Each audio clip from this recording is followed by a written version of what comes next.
Hello everyone, myself Siddharth Sherpa, back again with today's SST classes. So class 7, as we all know that we were discussing the architectures of Mughals. So as I have said it again and again and I'm telling it again, बार बार कहते आया हूँ और मैं फिर एक बार कहता हूँ कि ये chapter it's not only about architectures of Mughals, it's the name has been given as the architectures of Mughal in your book.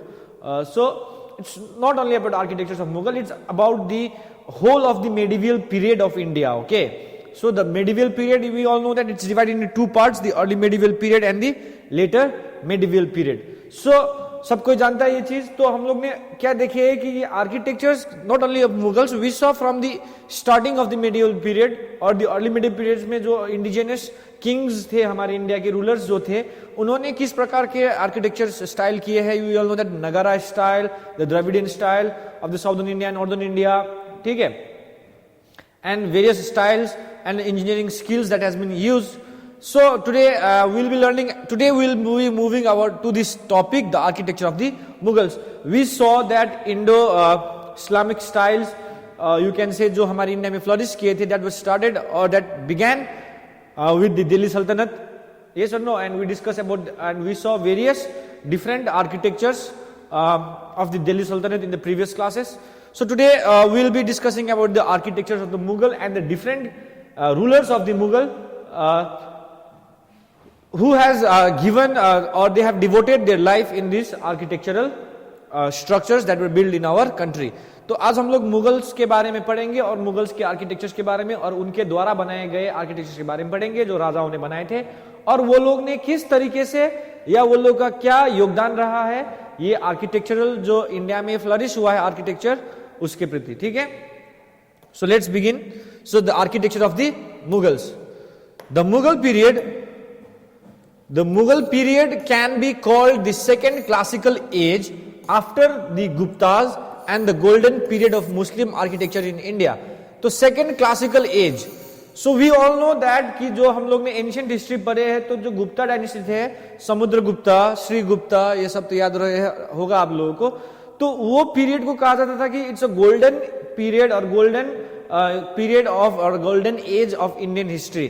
तो वो एक गोल्डन एज कहा जाता था क्योंकि उस समय आर्ट एंड जो यू कैन से कल्चर फ्लरिश हुआ था हमारे इंडिया में और गुप्तस ने काफी इन्फ्लुएंस किया था और गुप्ता रूलर्स ने काफी योगदान दिए थे हमारे आर्ट एंड कल्चर में. तो उसके बाद देखा जाए तो मुगल पीरियड को हम लोग सेकेंड क्लासिकल एज कहते हैं आफ्टर यू कैन से गुप्तास, बिकॉज इन्होंने रिवाइव किया है the revival of art and architecture या आर्ट एंड कल्चर, ये सारी चीजों को रिवाइवल आपका मुगल एम्पायर में हुआ है, ठीक है. So that's why it can be said as the second classical as.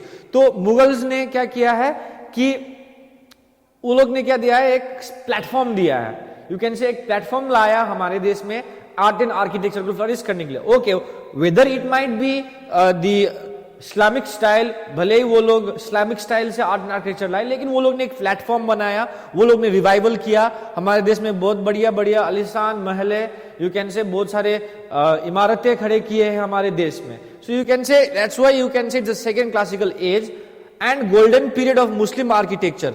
और मुगल पीरियड को हम लोग क्या बोलते हैं, golden period of Muslim architecture. और मुस्लिम आर्किटेक्चर का जो सुनहरा युग था वो मुगल पीरियड है, क्योंकि मुगल पीरियड, अब देखो, अब मुस्लिम आर्किटेक्चर मतलब कहने का मतलब ये कि दिल्ली सल्तनत जो भी थे, मुगल्स के पहले जो दिल्ली सल्तनत थे, जो पर्शियन थे, जो तर्क्स थे, ये सारे क्या थे, ये लोग सारे मुस्लिम रूलर्स थे.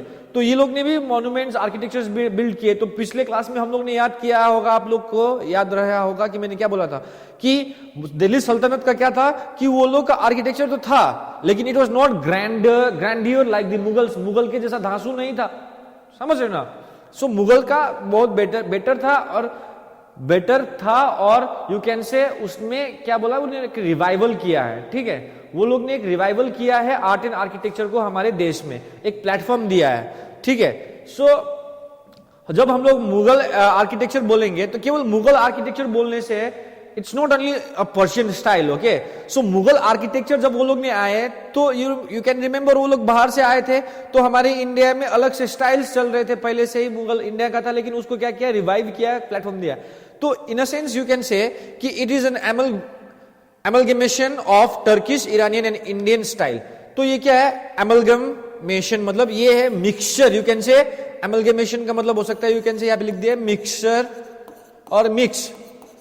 सो जो ये मुगलों ने किए थे तो वो लोग का अपना स्टाइल था, लेकिन उसमें एमलगमेशन हुआ है किसका, Turkish, Iranian and Indian styles. तो ये तीन स्टाइल्स जो हमारे इंडिया का जो स्टाइल्स था पहले से, द्रविडियन नगारा स्टाइल्स जो थे, टेम्पल बिल्डिंग, वो अलग था, लेकिन वैसे ही स्टाइल्स, इंडियन स्टाइल्स और टर्किश और ईरानियन मिलके बना है। तो ये जो मुगल स्ट्रक्चर जो आप देखोगे हमारे देश में, ये मिक्सचर है बहुत सारे स्टाइल्स का। It's not only a single style जो कि मुगलों ने शुरू किए थे। तो मुगलों ने इंडिया में आए तो सिंपल सी बात है, तो मिस्त्री तो कहाँ का है, इंडिया का ही ना लगाएंगे, ठीक है, तो वर्कर्स, लेबर्स तो इंडियन से रहेंगे। तो वो लोग का भी जो एक स्टाइल था, वो लोग ने भी ये बिल्डिंग्स में क्या किया है, इन्फ्लुएंस किया गया है, ठीक है। So now the architectural structures were magnificent and showed power of mighty rulers. तो देखो कि एक थोड़ा सा एग्जाम्पल देते हैं, लेकिन उस एग्जाम्पल से पहले ये समझते हैं।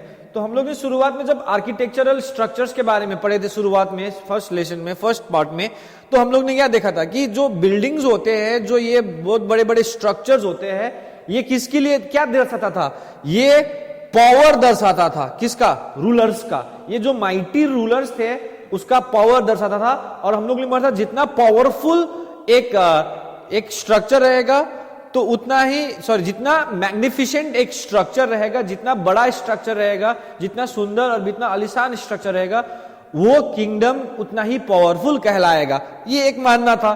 तो उसी सेंस में एक एग्जांपल देते, मैंने यही लाइन शुरुआत में बोला था, एग्जांपल देखो, दिल्ली सल्तनत का क्या है कि दिल्ली सल्तनत का structures was not as great as the structures of the Mughal. तो दोनों में यू कैन से कि अब कौन पावरफुल थे, मुगल, ठीक है। अब सल्तनत, दिल्ली सल्तनत वाले पावरफुल नहीं थे, हम लोग नहीं बोलते, पावरफुल थे, but in terms of the Mughal empire, तो मुगल एम्पायर के सामने में वो लोग छोटा था, और वहां पे दिल्ली सल्तनत में बहुत सारे पावर क्या हुआ है, शिफ्ट हुआ है, कभी तुगलक तो कभी लोदीज, ठीक है। तो पहले राजपूत थे, तो राजपूत के बाद सल्तनत आए, सुल्तान आए, आइबक, यानी कि यू कैन से स्लेव डायनेस्टी शुरू किए, ठीक है। तो ये सारी चीजें सबको याद होगा। तो उससे क्या है, मुगल क्या था, पावरफुल था, तो इसीलिए हम लोग मुगल का स्ट्रक्चर्स भी उतना ही पावरफुल या बड़े बड़े मैग्निफिसेंट देखते हैं, ठीक है। तो मुगल के दौर में बहुत सारे स्ट्रक्चर्स बनाए गए थे। तो अब बहुत सारे स्ट्रक्चर्स बनाए गए, अब ये पॉइंट ये समझो, ये पॉइंट जो हम लोग पढ़ने वाले, ये पॉइंट को समझो। तो ठीक है, एक सवाल ये है, सवाल ये बन सकता है कि रूलर्स ने रूल किए, ठीक है, सल्तनत आए, राजपूत थे हमारे देश में, ठीक है, राष्ट्रकूटास थे, चंडेलास थे, ठीक है, पाला, सोलांकीज, बहुत सारे थे, ठीक है, मेरे अर्ली पीरियड में, ठीक है। उसके बाद मुगल्स आए, जो कुछ भी है, ठीक है, सबने बनाए हैं। तो लेकिन एक सवाल आता है यहाँ पे, तो जो ये मुगल्स ने बनाया ये स्ट्रक्चर्स, सो ये लोग इतना बड़े बड़े स्ट्रक्चर्स बनाने के काबिल थे, तभी वो लोग ने ये बनाया। लेकिन वो काबिलियत जो ये पावर जो जिस तहत वो लोग ने ये स्ट्रक्चर्स बनाया, तो ये पावर ही दिखा रहा है। तो ये पावर वो लोगों को कैसे आई, ठीक है। तो सिंपल सी रीजन ये है कि सिंपल सा क्वेश्चन ये भी बन सकता है कि हाउ और why were Mughals able to build such structures in our country. तो मुगल्स ने इतना बड़ा बड़ा बेहतरीन स्ट्रक्चर्स बनाने में सफल कैसे हुए, या वो लोग इतने फेमसली कैसे बना सके। तो आंसर यही होगा कि stability of emperors and their territorial expansion may have helped them to build such large and magnificent monuments।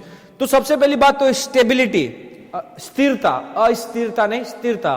देश को क्या किया है, स्थिर किया है। तो बार बार बोलते हैं कि एक जो विरासत में हम लोग को मुगल ने क्या दिया है, शासन, एक सिस्टम बनाया था मुगल्स ने, याद है ना कि वो लोग ने कैसा बढ़िया सिस्टम बनाया था, खास करके अकबर के समय से।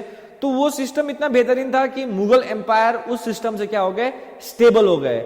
समझ रहे हो ना, स्टेबल हो गए, यानी कि वो लोग एक लंबा समय तक रूल कर पाए। यानी कि एक बिल्डिंग बनाए तुमने, फाउंडेशन बढ़िया से बनाए, तो वो बिल्डिंग बढ़िया से टिकेगी, ठीक है।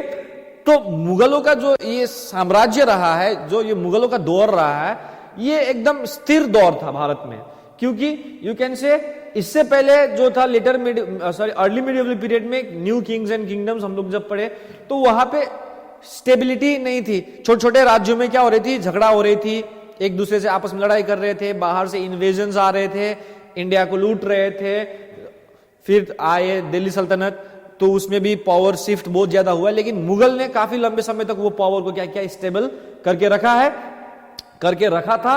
और वही स्टेबिलिटी जो राजाओं का था, स्थिरता, उसकी वजह से वो लोग क्या कर पाए, आसानी से अपना मॉन्यूमेंट स्ट्रक्चर्स बनाते गए अपने एरिया में। और उसके साथ साथ क्या था, टेरिटोरियल एक्सपांशन।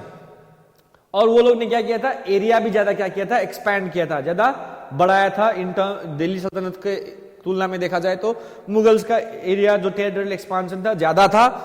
और यही कारण हो सकते हैं कि यही कारणों की वजह से मुगल्स क्या रहे, सफल रहे ये सारे मैग्निफिसेंट मॉन्यूमेंट्स बनाने के लिए। ठीक है, उसके अलावा मुगल एक बहुत बड़ा समृद्ध साम्राज्य था, तो इसलिए पैसा की तो कोई कमी नहीं थी। Mughals did not have the money. अब मनी कहने का मतलब आज के दिन का भाषा लग रहा है मनी, तो यू कैन से उस दिन में जो मीडियम ऑफ एक्सचेंज चलते रहे होंगे मनीज, ठीक है, तो एक सिर दो सिर ये सब मनी जो होते हैं। उसके बाद जो ट्रेजरी बात करें, खजाना जो थी, खजाना ही बोलेंगे, तो ट्रेजरी की भी कमी नहीं थी मुगलों की, क्योंकि बड़ा साम्राज्य था, बहुत एरिया को कवर करते थे, तो वहां से रेवेन्यूज बढ़िया से आते थे। तो इसलिए मुगल्स को ये भी एक पॉजिटिव पॉइंट था कि वो लोग के पास खर्चा इन्वेस्ट करने के लिए पैसा भी था। The features of domes and the arches were quite prominent. तो वही है, खास करके डोम्स, सबने हम लोग ने पढ़ा है, डोम, आर्चेस, जो आर्चेस बना है, ठीक है, तो ये सब आर्चेस, ये सब डोम जो थी, तो ये सारे जो फीचर्स थे मुगल्स के आर्किटेक्चर में आपको देखने को मिलेंगे और या काफी ज्यादा यूज करते थे। Double layer dome also came to existence. Double, दो प्रकार के। अब डबल लेयर डोम का क्या काम था, एक जो था बाहर का एक आलीशान रूफ था, बाहर से डबल लेयर।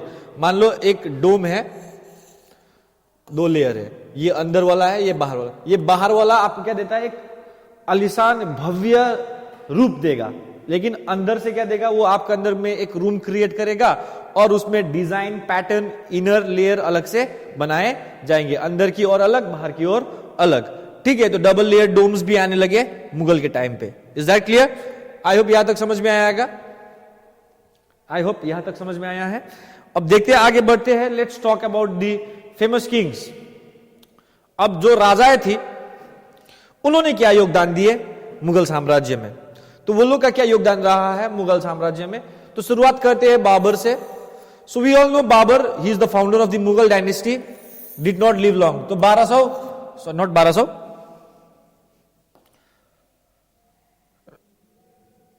1526 में आए, 1530, यस आई थिंक 1530 में वो क्या, he died. So mostly 4 years, तो 4 इयर्स के तहत उन्होंने क्या नहीं कर पाए उतना लंबा। अब देखो, he did not live long, अब ये पॉइंट में समझाता हूं। अब did not live long, Mughal founder of Mughal dynasty did not live long. Babur जो थे फाउंडर ऑफ मुगल डायनेस्टी थे, डिड नॉट लिव लॉन्ग, मतलब वो कम उम्र में नहीं मरे बेटा। इसका मतलब ये नहीं कि कम उम्र में मर गए, वो कम उम्र में मरे नहीं है, लेकिन यहां पे डिड नॉट लिव लॉन्ग का मतलब यहां पे यह है कि जो इंडिया में जो मुगल एम्पायर उन्होंने स्टैब्लिश किया था, उस मुगल एम्पायर को वो चलाने के लिए ज्यादा लंबे समय तक जिंदा नहीं रहे या जीवित नहीं रहे। ये है पॉइंट। Is that clear? तो अब भाई उन्होंने इंडिया में स्टैब्लिश करने के बाद 4 साल के अंदर में वो मर गए, तो दैट्स व्हाई ये पॉइंट क्या है, ही डिड नॉट लिव लॉन्ग का मतलब क्या है कि वो मुगल एम्पायर स्टैब्लिश करने के बाद लंबे समय तक नहीं जिए और जल्दी मर गए, तो 4 इयर्स के अंदर में। सो अब 4 साल के अंदर में आदमी क्या कर लेता है, तो कर तो बहुत कुछ सकता है, लेकिन अब देखो, it's not, I am not demotivating you all, 4 years is not कर सकता है करने वाला, लेकिन अब एज अ किंग और उस जमाने में तो 4 इयर्स के अंदर उन्होंने स्ट्रक्चर्स बनाया भी होगा, तो 4 साल 2-3 साल तो लग ही जाते हैं बनने में, तो इसीलिए उन्होंने क्या नहीं किया है। So he did not devote his time to construct huge and elaborate structures. इसीलिए 4 साल के समय में शासन किए, he was busy fighting wars, ठीक है, तो बिजी फाइटिंग वॉर्स, तो इसलिए उन्होंने अपना समय, मतलब जो एक डिवोशन होता है वो कंस्ट्रक्शन के प्रति उन्होंने नहीं दे पाया, या वो नहीं दे पाए कंस्ट्रक्शन के प्रति। इसके अलावा भी उन्होंने उन्होंने एक फाउंडेशन शुरू किया। He laid out several garden palaces in Agra, सोलपुर एंड दिल्ली। तो ये सारे जगहों में उन्होंने गार्डन, बगीचा, बगीचा नहीं बाग बोलेंगे, जहां पे फूल वूल रहेंगे, ठीक है, अंदर मस्जिद वगैरह होंगे, या किसी का मकबरा होगा, या टॉम्ब होगा, मौजूलम होंगे। तो इसीलिए उन्होंने गार्डन्स वगैरह बनाए, लेकिन बड़े बड़े स्ट्रक्चर्स बाबर ने नहीं बनाए। ठीक है, अब आप बड़े बड़े स्ट्रक्चर्स का जब बात करोगे तो उनके बारे में भी पढ़ेंगे, सबके नाम आ रहा होगा याद में, शाहजहां, ठीक है, जो इंजीनियरिंग किंग भी बोला जाता है। तो ही वॉज दी, इनके समय में गोल्डन एज भी कहा जाता है शाहजहां के समय में, बिकॉज उन्होंने आर्किटेक्चर से लेकर सारी चीज को बहुत बड़े तरीके से हैंडल किया है। उन्होंने बहुत सारे गार्डन्स बनाए आगरा में, सोलपुर, दिल्ली वगैरह में, लेकिन बड़े बड़े कंस्ट्रक्शन नहीं बनाए। क्यों? क्योंकि वो ज्यादा समय नहीं दे पाए अपने साम्राज्य का स्थापना करने के बाद, और साम्राज्य स्थापना करने के बाद वो मर गए। उनके बाद आता है उनका बेटा हुमायूं। ठीक है, नाउ हुमायूं के साथ भी सेम केस, वो किसके साथ हार जाते हैं? किसके साथ हार जाते हैं? यू कैन से शेर खान, शेरशाह सूरी। तो शेरशाह सूरी का हारने के बाद उनके समय काल में भी क्या होता है, एक गैप आता है। तो वो गैप के दौरान शेरशाह सूरी रूल करते हैं, तो फिर वापस आते हैं, तो फिर वापस आने के बाद दोबारा से सूर डायनेस्टी को हटाने के बाद दोबारा से वो पावर में तो आते, लेकिन वो भी एक साल के अंदर मर जाते। तो यू कैन से हुमायूं जो थे, लाइक बाबर, उनके पिता जैसे Babur did not build many structures in India. जैसे अपने पिता बाबर ने तो साम्राज्य खड़ा कर दिया, शुरुआत दे दिया, क्योंकि और लंबे समय तक वो लोग उसने शासन नहीं कर पाए, जल्दी मर गए भारत में। तो उनके साम्राज्य स्थापना करने के बाद जल्दी मर गए, तो इसलिए उनको टाइम नहीं मिला बड़े बड़े स्ट्रक्चर्स बनाने को। लेकिन हुमायूं के साथ भी वो ऐसा ही सीन होता है, वो भी अपने पिताजी जैसे ज्यादा स्ट्रक्चर्स नहीं बना पाए। उनका जो मकबरा है, टॉम्ब, या जिसको हम लोग मौजूलम भी बोल सकते हैं, was build under the supervision of his widow wife Hamida Banu Begum. तो ये पॉइंट समझो, हुमायूं का जो टम्ब है, you can see out here, so you can see this is Humayun's tomb. तो ये जो हुमायूं का टम्ब है, तो ये हुमायूं का टम्ब जो है, तो ये हुमायूं का टम्ब हुमायूं का वाइफ ने बनाया है। ठीक है,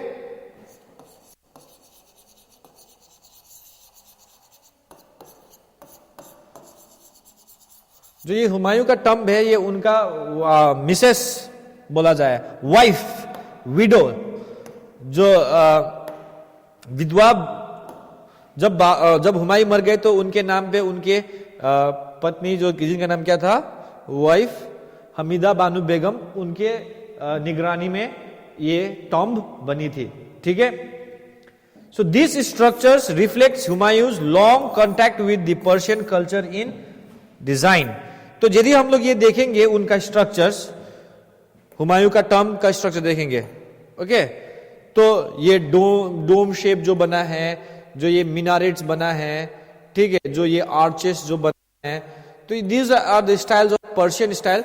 तो ये झलक दिखता है ये टॉम्ब वगैरह में कि हुमायूं का जो पत्नी थी या हुमायूं के ही इन्फ्लुएंस से होकर बनाई होंगी। तो इससे पता चलता है कि हुमायूं का जो रिलेशन था, जो कल्चर था, वो पर्शियन से काफी ज्यादा मिलता जुलता था, या वही से उनको प्रेरित होके ये सारी चीजें बनाए थे। Is that clear? So now this is the first example of double dome in India. तो ये हुमायूं का जो यू कैन से मकबरा है, ये आप एक प्रकार से ये डबल डोम बोल सकते हो। इसके अंदर से आपको अलग से लेयर मिलेगा, और बाहर का लेयर अलग होगा, अंदर का लेयर अलग होगा। Is that clear? तो अब ये देख लिए। तो we all know that Humayun के बाद हुमायूं को सक्सीड करता है कौन? The greatest of the Mughal, who is Akbar the Great.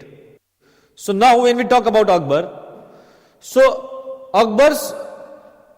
we all know that Akbar ने क्या किया है, अपना एम्पायर को कंसोलिडेट किया है। ठीक है, बाबर ने क्या किया है, ही लेड द फाउंडेशन।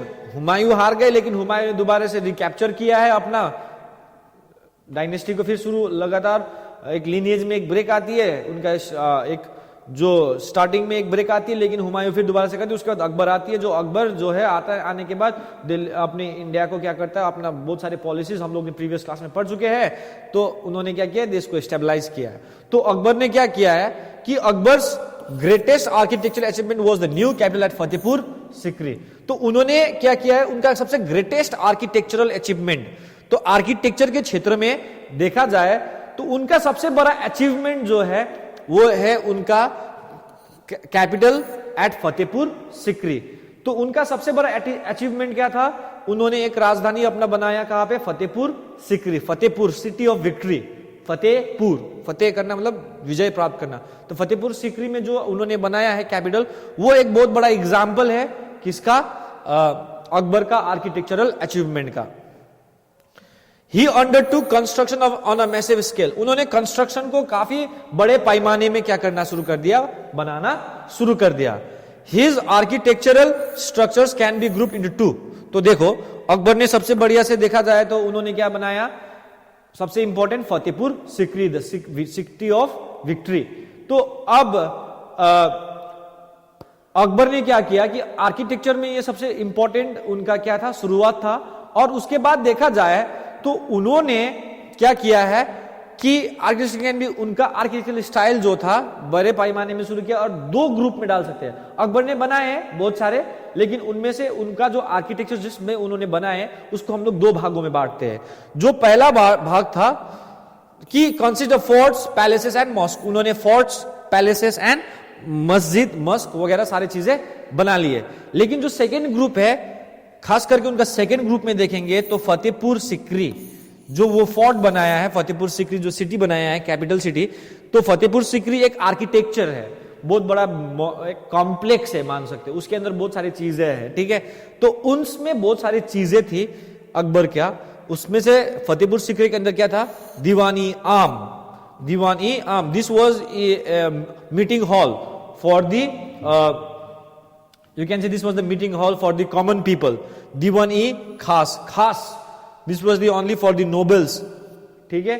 ये common people, you can say house of the commoners and house of the lords, बड़े बड़े लोग और आम जनता के लिए वो दीवानी आम पे आके मीटिंग रखते थे। द ट्रेजरी, ठीक है, Panchmahal, Jodhabai's palace and Birbal's palace, तो ये सारे चीजें क्या है आपका फतेहपुर सिकरी में देखने को मिलेंगे। जैसे कि यू कैन सी दिस,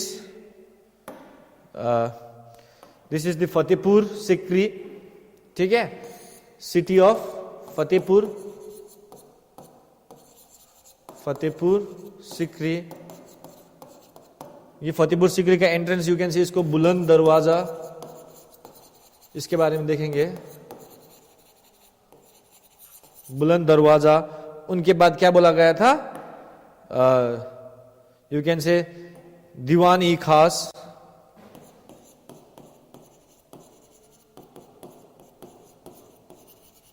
ठीक है, this was the house of the nobles and this was Diwan-i-Aam, आम इंसानों के लिए, ठीक है, for the common peoples, and this way for the important nobles, जो राजघर के लोग होते थे, ठीक है। तो this was like a meeting hall, counselling जैसे होते हैं, जहां पे you have seen the movie Jodha Akbar, तो उसमें आपको दिखाया गया है कि बहुत सारे सीन उसमें कट दिया गया है। यू कैन सी महेशदास बीरबल का जो भेंट होता है अकबर के साथ उसके दरबार पे, वो दीवानी आम है, तो you can see that, okay. So जो बुलंद दरवाजा था, इज द मोस्ट, बुलंद दरवाजा जो है is the probably the most remarkable structure made in India. India में जो स्ट्रक्चर बनाया गया उनमें से एक तारीफ पूर्ण या एक बैन रिमार्केबल, ये इट्स लाइक यू कैन से तारीफ लायक, जिसको हम लोग तारीफ करते हैं, उस प्रकार से देखा जाए तो ये काफी एक इंपॉर्टेंट स्ट्रक्चर इंडिया में बनी है। So this victory of gate, this victory gate was build in 1752 to commemorate Akbar's conquest of Gujarat. तो ये देख सकते हो, इसको फतेहपुर सिकरी हम लोग बोलते हैं, सिटी ऑफ विक्ट्री, जो कि ये बुलंद दरवाजा है, तो इसको हम लोग विक्ट्री गेट भी बोलते हैं। क्या बोलते हैं? Victory gate, victory gate. तो ये एक क्या है, ये विक्ट्री गेट जो है ये अकबर का याद कमेमोरेट करने के लिए, याद को दिखाने के लिए कि ये इसलिए बनाया गया था क्यों? क्योंकि जब अकबर ने गुजरात को क्या किया था? कन्क्वेस्ट किया था। व्हेन अकबर कन्क्वेस्ट या कनकर्ड गुजरात, गुजरात को जब उन्होंने कन्क्वेस्ट किया तब जाके उन्होंने क्या बनाया था? ये क्या बनाया था? बुलंद दरवाजा बनवाया था। ठीक है, Akbar, you should remember that. तो अकबर का सबसे इंपॉर्टेंट जो है फतेहपुर सिकरी, उनका कैपिटल सिटी, और उसके अंदर बहुत सारी चीजें, दीवानी आम, दीवानी खास, द ट्रेजरी, हाँ ट्रेजरी भी दिखाई देते हैं। ये जो था ये जो था जोधा का पैलेस था, पैलेस ऑफ जोधाबाई, ठीक है, और ये बीरबल्स पैलेस, बीरबल्स पैलेस, तो ये बीरबल का पैलेस था। ठीक है, उसके अलावा लगभग सेम लग रहा है लेकिन हाँ सेम नहीं है। ठीक है, और ये जो था it was like the treasury, yes this was the treasury, treasury in Fatehpur Sikri. ठीक है, ये अकबर का द्वारा बनाया गया था। अब अकबर ने ऑर्डर दिए थे तब बनाए हैं, अकबर ने खुद तो नहीं बनाया होगा, वो तो राजा थे, मिस्त्री थोड़ी थे, लेकिन उनके नेतृत्व में, उनकी लीडरशिप में या उनके रूल के समय में ये बना था। और खास करके जब उन्होंने क्या करके आए, ये गेट तब बना था जब उन्होंने क्या करके आए, गुजरात उन्होंने कन्क्वेस्ट किया, तब जाके ये उसी के याद में विक्ट्री गेट भी बोला जाता है और बनाया गया था। ठीक है, so after that comes Jahangir. So now यहां पे एक चीज देखने को मिलेगा, पहले यहां पे दिखा देते, this is like red in colour, you can C, red sandstone से बनाया गया है। ये किससे बनाया गया है? रेड सैंडस्टोन से बनाया गया है। लेकिन अब जहांगीर का टाइम जब आता है, यहां पे एक चेंजेस देखने को मिलेगा, ट्रांजिशन, एक फॉर्म से दूसरे फॉर्म की ओर बढ़ना। अब वो फॉर्म क्या है मैं बताता हूं। Jahangir and Shahjahan reigns were an age of marble, यानी कि जहांगीर और शाहजहां का जो दौर बोला जाता है उसको हम लोग किसका दौर बोलेंगे? मार्बल का दौर बोलेंगे। मार्बल यूज किए गए हैं। तो जो रेड सैंडस्टोन जो मैंने अभी बताया, जो रेड सैंडस्टोन जो अकबर ने बनाया था, वे replace by marble in its most refined form. तो जो रेड स्टोन से मॉन्यूमेंट्स बनाए गए थे अकबर के दौर में, तो अकबर के बाद जो राजाएं आई थी उस दौर में देखा जाए तो, अकबर के बाद जो राजाएं आए थी उस दौर में देखा जाए तो जो जहांगीर आए थे, अब जहांगीर ने वो रेड सैंडस्टोन के बदले में क्या यूज करना शुरू कर दिया? मार्बल यूज करना शुरू कर दिया। तो he started using marble as the main material for architectures. तो उनके बाद जो भी मार्बल्स, उनके बाद जो भी अकबर के बाद जो भी राजाओं ने स्ट्रक्चर्स बनाया है वो किसका बनाया है? मार्बल का बनाया है। ठीक है, सो उसका एक एग्जाम्पल है इमादत उल दौलाज tomb built by Noor Jahan for her father is the perfect example of beautiful tomb built in marble. तो ये इतमद उद दौलाज, ओके, इतमद उद दौलाज टम्ब यानी कि मकबरा है किसका? नूरजहां के पापा के, फादर के। तो वो परफेक्ट एग्जाम्पल है किसका? एक टॉम्ब का, जो कि किस में बनाया गया है? मार्बल में बनाया गया है। तो you can see this white marble. So जो मार्बल था, जो भी मार्बल भी जो उठा के लेके आए वो प्योरेस्ट, बहुत साफ मार्बल, जो रिफाइंड फॉर्म, जो बेस्ट क्वालिटी के मार्बल्स होते हैं उससे बनाए गए। तो you can see this is Itmad ud Daulah's tomb. ये जो थे नूरजहां के पापा थे, ठीक है, उनके यादों में उन्होंने बना दिया मकबरा। सो जो अब ये जो जहांगीर का रेन जो देखते हैं, it shows the transition from the splendor of Akbar's red sandstone structures। तो इसका ये लाइन का मतलब ये है कि जो आप जो जहांगीर के युग, जहांगीर के दौर, उसके बाद शाहजहां के दौर जब देखोगे, उसमें ये युग जो है, ये जो एरा है, ये दिखाता है एक ट्रांजिशन पीरियड, एक बदलाव का पीरियड दिखाता है, जो कि अकबर का जो रेड सैंडस्टोन यूज करते थे अकबर ने, तो उसके बाद क्या आया है? मार्बल आया है। तो अकबर और मार्बल के बीच में जो ट्रांजिशन आया है वो कौन लाया है? जहांगीर। जो अकबर का रेड सैंडस्टोन और मार्बल के बीच में जो ट्रांजिशन आया है उन्होंने जहांगीर ने लाया है, और जहांगीर के बाद फिर शाहजहां ने वही मार्बल का ही यूज किया है। So Jahangir build the tomb of Akbar at Sikandra near Agra. This structure was red on podium. ठीक है, ठीक है। और यहाँ पे देखोगे तुम लोग, तो जहांगीर ने अपने पिताजी अकबर का क्या बना दिया, टॉम्ब बना दिया। यू कैन से टॉम्ब, यू कैन से वही है भाई जहां पे लोगों को क्या कहते हैं, दफनाया जाता है। So this was a structure raised on podium. तो जैसे कि हम लोग पोडियम में बोलते हैं, एक सिंगल आदमी जाके बोलते हैं, वैसे एक पोडियम में उसको रेज करके ऊपर उठा के बनाया गया है। There are kiosks on each side of the top but the central dome is missing. अब ये कियोस्क क्या है देखते हैं। So you can see that these are की, ये तो एक हो ही गया, तो दीज आर लाइक गैप्स। ये क्या है, गैप्स है दोनों तरफ से हवा आने के लिए, ठीक है। कियोस्क बना दिए गए। और यहां पे एक चीज मिसिंग है, डोम मिसिंग है। डोम इज मिसिंग, जो ट्रेडिशनल था, डोम इज मिसिंग। ये अकबर्स टॉम्ब है, अकबर्स टॉम्ब, ठीक है। तो यहाँ पे डोम मिसिंग है। जो कियोस्क देख रहे हो, जो हवाएं आ रही है, सो ये फ्री हवाएं बनाए जाते थे ताकि गर्मियों के दिन में अगर कोई रहना भी करे तो यहाँ पे फ्रीली हवाएं पास हो सके। Is that clear? तो ये अकबर का टॉम्ब था। Jahangir also laid several gardens, Jahangir also laid several gardens such as Shalimar Bagh and Nishat Bagh in Kashmir which bear testimony of his passion for gardens. तो जो जहांगीर के द्वारा बनाए गए हैं गार्डन्स, जैसे बहुत सारे गार्डन्स बनाए हैं, शालीमार बाग, निसाद बाग जो कि कश्मीर में है, तो ये एक टेस्टिमोनी है, ये एक प्रूफ है कि यू कैन से जहांगीर का कितना पैशन था गार्डन्स बनाने के प्रति, ठीक है। तो जहांगीर के बाद तुम लोग देख सकते हो जहांगीर ने क्या बनाया है, जहांगीर ने मार्बल स्ट्रक्चर्स बनाना शुरू कर दिया। अब उसी को अगला रूप दे देता है कौन, शाहजहां। लेकिन अब हम लोग डायरेक्ट औरंगजेब जाएंगे, ठीक है। अब ये सर शाहजहां कहां गया, तो ये मत पूछना, शाहजहां के बारे में हम लोग अगले वीडियो में पढ़ेंगे। उसके बारे में, उनके बारे में एक प्रॉपर्ली उनका डिटेल में पढ़ेंगे, क्योंकि उनके द्वारा बहुत सारे मॉन्यूमेंट्स बनाए गए। ऐसे नहीं कि सबने बनाया है, लेकिन अब शाहजहां के टाइम पे सबसे स्प्लेंडेड, यू कैन सबसे बेस्ट आर्किटेक्चर बना है। Is that clear? So now Aurangzeb had known of his father's passion for architecture. तो जब शाहजहां देखोगे तो क्या है, आसमां, लेकिन ये क्या है, जमीन है, उल्टा है, विपरीत है। जितना पैशन शाहजहां के पास था उतना पैशन औरंगजेब के पास नहीं था आर्किटेक्चर के प्रति, ठीक है।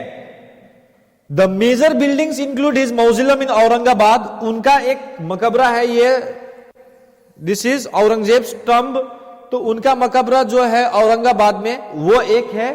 और द बादशाही मस्जिद इन लाहौर, तो बादशाही मस्जिद इन लाहौर ये है BADSHAHI, बादशाही मस्जिद, ये क्या है, ये बादशाही मस्जिद है, लाहौर में है, पाकिस्तान, ठीक है, ठीक है। बस ये दो, और एक क्या है, Moti Masjid in red fort. बस इतना ही कौन बनाए थे, औरंगजेब ने बनाया था, ठीक है, ठीक है। Aurangzeb was not as passionate as his father, वो अपने पिताजी जैसे, शाहजहां पिताजी जैसे पैशनेट नहीं थे आर्किटेक्चर के प्रति, और उन्होंने क्या किए हैं, ज्यादा मॉन्यूमेंट्स बिल्ड नहीं किए जितना उनके पिताजी ने बनाए थे। मुश्किल से 3 बनाए, अपना एक मकबरा बनाया है और एक मस्जिद बनाया है जिसका नाम क्या है, बादशाही मस्जिद, जो कि अभी लाहौर में है, और जो है मोती मस्जिद जो कि कहां पे है, रेड फोर्ट दिल्ली में है। सो ये सारे तीनों चीज औरंगजेब ने बनाया था। तो मैंने यहाँ पे गार्डन्स के बारे में भी जिक्र किया गया है, क्योंकि मुगल्स ने गार्डन्स भी काफी बढ़िया तरीके से बनाया है।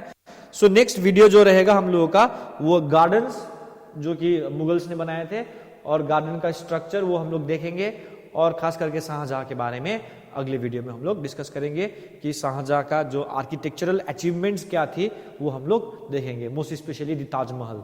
सो I hope you all understood till here. Till then, stay safe and stay healthy. Thank you.